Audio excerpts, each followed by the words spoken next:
EPL, a number of people had goal drought, had very bad game this weekend. I don't know if I will attribute it to injuries, low mentalities, and key players not featuring in these teams. But a number of these teams played badly. Aston Villa played badly, Man City, Arsenal, Chelsea and Man U had that leveler.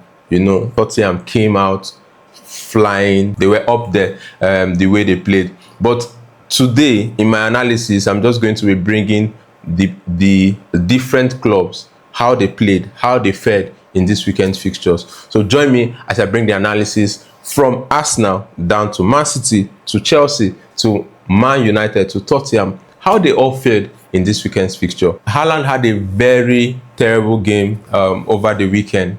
He had another goal drought. The mentality right now in the team is beginning to go down, but these are early seasons, these are early period in the league, and we are still in October. A lot of things can happen in January because we know Man City tend to do very well from the second half of the season. And even though Rodri will not be back throughout the season, but I know the likes of Jack Grealish, the likes of Doku, the like of Sevillo, they will contribute to the Man City team to give them a better second half of the season. Now, Liverpool are flying high. They don't have a lot of injuries to them, apart from Alisson Becker, that is their goalkeeper that they currently miss. That is like one of their key players this season. But however, Liverpool has been having it a smooth ride this season. They've been doing well. They've been grinding out results. They've been defensively okay. They've been playing their game quite okay and been grinding results. This is the right time to gain all the points for Liverpool, because when the other guys begin to recover, it's going to be a very interesting league that we're going to be seeing out there. Now, coming to Arsenal, my own team. Arsenal has struggled over the course of this season with red card, disciplinary issues, players feeling fatigue, injuries, mentality issues, and the likes. But that doesn't stop the team from grinding out results. I believe, however, Arsenal can do better. I know with the likes of Odegaard coming back and from injuries, gaining their momentum. He's on the grass now. Probably in a week or two, he'll be back with the boys. I believe at that time, or at that point in time, different things can happen.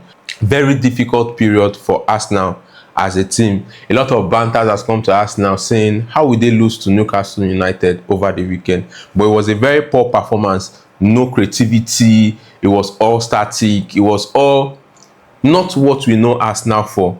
Arsenal just didn't play their game. I believe we can do better. I believe Arsenal can be more creative. I believe we have a lot of creative players in the Arsenal team that can come in and perform beyond expectation. I don't know if Arteta doesn't trust in the creativity of Nwaneri. I don't know if he doesn't trust in the skill and youthfulness of Nwaneri, but I believe a lot of things can change. I don't know if he's waiting for Odegaard to come back. I don't know if he's putting too much of trust in Saka.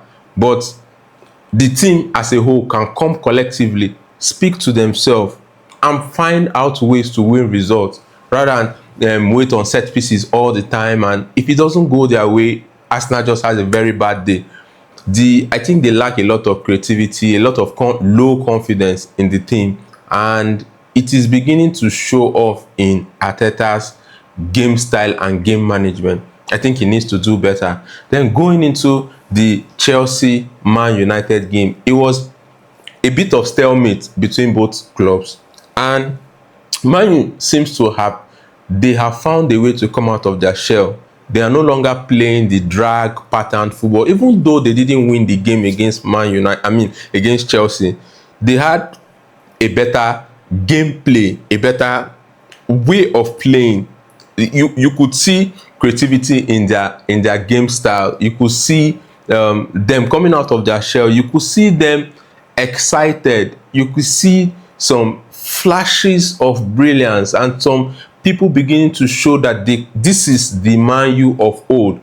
I think if they keep this consistency like this going into December, they'll begin to perform. I don't know how Arsenal is going to play them in December, because then I was thinking Arsenal is going to come and collect points from Man U, but with the way they are playing, I don't see that happening in the nearest future, because right now Man U is doing their bit. Chelsea, on the other hand, they are beginning to gain momentum. They are beginning to find a rhythm. Even though Gusto had a very terrible game yesterday, but I felt like Chelsea had something to prove. They are not like Chelsea of last season. They are beginning to bring some flair into their game. They are beginning to show that this is the blue that dominated London back in the days. And I believe by the time we get, they might not win the league.